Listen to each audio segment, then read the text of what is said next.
Untuk mendukung tutorial komputer, kalian bisa mengklik subscribe. Halo, selamat datang di tutorial komputer. Tutorial kali ini mengenai cara menampilkan icon di aplikasi di taskbar di Windows 11.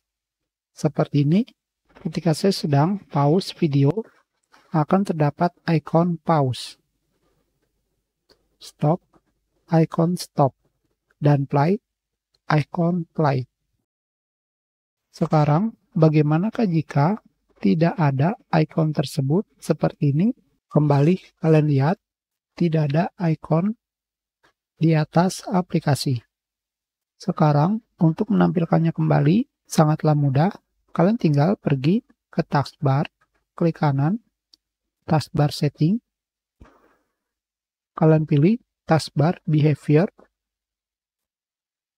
dan kalian pilih show badges on taskbar apps. Dan icon tersebut akan ada lagi. Kita sudah, terima kasih.